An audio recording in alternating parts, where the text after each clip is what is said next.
Upchuck Summer by Joel Schwartz. 1. Sometimes parents can be pretty stupid.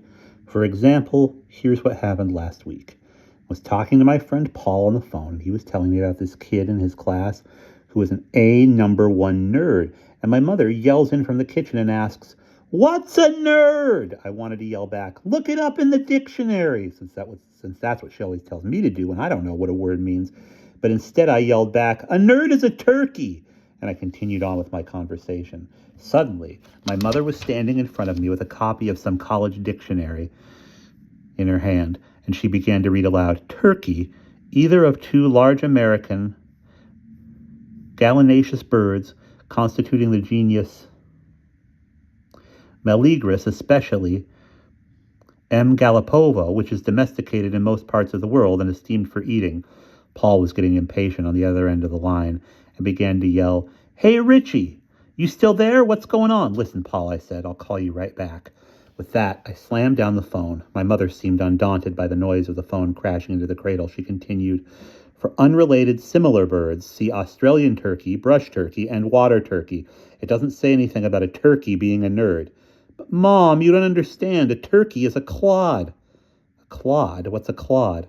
"A clod is a spaz." "Spaz? What's a spaz?" "A spaz is a nerd." "What language are you talking about?" she asked. I wanted to tell her I was talking in an ancient Nerdonian dialect used by Babylonian teenagers who didn't want their parents to understand their phone conversations, but instead I said in a very disgusted voice, "I am speaking English. I have always spoken English. I will continue to speak English." No sooner had the sentence come out of my mouth than I realized it would have probably been better to say that Babylonian thing. "Listen," snapped my mother, "don't you talk fresh to me. I just asked you a simple question. I deserve a simple answer." I hung my head, giving the appearance of repentance, knowing that it would be the only way to get rid of her. "I haven't liked your language lately anyway," she continued. "You better shape up or I'll—" "Yeah, I know," I said to myself. "You'll talk to my father, who uses much better language than I. Would you prefer I use Dad's four-letter words instead of nerd or turkey, huh?" My forlorn look obviously worked because she stopped barking at me and returned to the kitchen.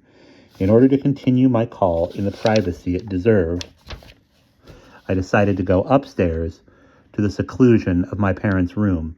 I didn't know why, but I must get into the I don't know why, but I must get into the same position every time I use the phone in this room. Otherwise, things just don't seem right. So I sort of lay on my back on the side. So I lay sort of on my back and sort of on my side, my feet crossed, left over right, resting on the pillow at the top of the bed, while my head touched the footboard below. "What happened?" said Paul. "Did you know that a turkey is one of two gallinaceous birds consisting of the genus Meleagris?" "What the hell are you talking about?" interrupted Paul. "That's good. Great. When I talk like my mother wants, my friends don't understand me. When I talk like my friends want, my mother doesn't understand me." "Oh, forget it," I said. "What were we talking about before we were interrupted?" "I forget," Paul said. "Let's see." "Nerd," we both said in unison. "That A number one nerd, Chuck. What about him?" I questioned. "You're not going to like this," said Paul. "But today I found out at lunch that Chuck is going to be at camp with you." "Oh, no. How did you find out?" "You remember that hat you got the first year you signed up at camp? Well, Chuck was wearing one today in school. During second lunch, we grabbed it and we were playing keep away, and he begged us not to get his new camp hat dirty. I told him you went to that camp and you would be glad to answer any questions he might have." "You told him what?" I said in disbelief. "I would answer what? Who?" "Only kidding," said Paul. "Very funny," I said. "Nice guy you are. Hey, by the way, how old was Old Man Singer's math test? We get it tomorrow." "Or how was Old Man Singer's math test? We get it tomorrow." "Not bad," said Paul. 20 integer problems, just like the ones you did for homework." "Richie, get off the phone. You've been on long enough." That old familiar sound from downstairs. "1 more minute, Mom." "No more minutes. You have homework to do." "I only have a little bit tonight," I yelled, knowing very well what the response would be. "Richie, now." "Hey, listen, Paul, I have to hang up. I'll call you later." As I hung up the phone and walked into my room, I wished that sometime I would be the one to tell my mother to hang up. Excuse me, Mrs. Harmon, but you have been on the phone for 7 hours. It is time to make dinner. 1 more hour, please. No more hours, now. I flopped stomach down on my bed and propped my math book up against my pillow. Richie, come down here, my mother called again. I want to talk to you. I wish she would make up her mind. First, she says, do homework. Then she says, come down. Mothers seem to do that a lot. Last weekend, she told my father he was working too hard and that he should rest. So over the weekend, he sits down to watch a baseball game, and she tells him he has to put in the screens. What do you want, Mom? I yelled back. Come down here. I don't like to yell, she said. I closed my math book and slowly went down into the kitchen. A stack of dishes piled high on the drain board caught my eye. I knew immediately what my fate would be. Do I have to? I said. I have so much homework to do. I'll be up all hours tonight. Then how do you have time to talk on the telephone? I knew I was a dead duck. I began to dry. Guess who called me today about camp? She said, oh no, it's true. Chuck's mother called. I give up, I said with a puzzled look on my face. Who called? Mrs. Collins. Chuck is going to be at camp with you this summer. Won't that be nice? No, I said emphatically. I hate him. What did he ever do to you? It's no use. She'll never understand. Chuck is such a nice boy, and he comes from such a nice family. Then you go to camp with him.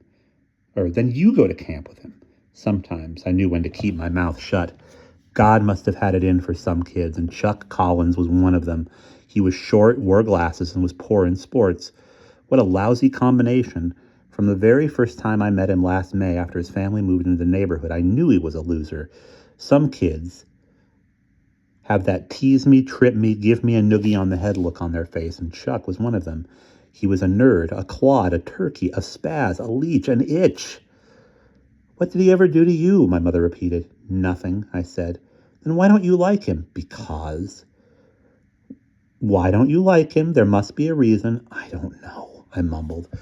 Sometimes, mostly when I'm questioned, sentences don't come out. I try to answer, but all I can manage is 1 or 2 words like nothing, because I don't know.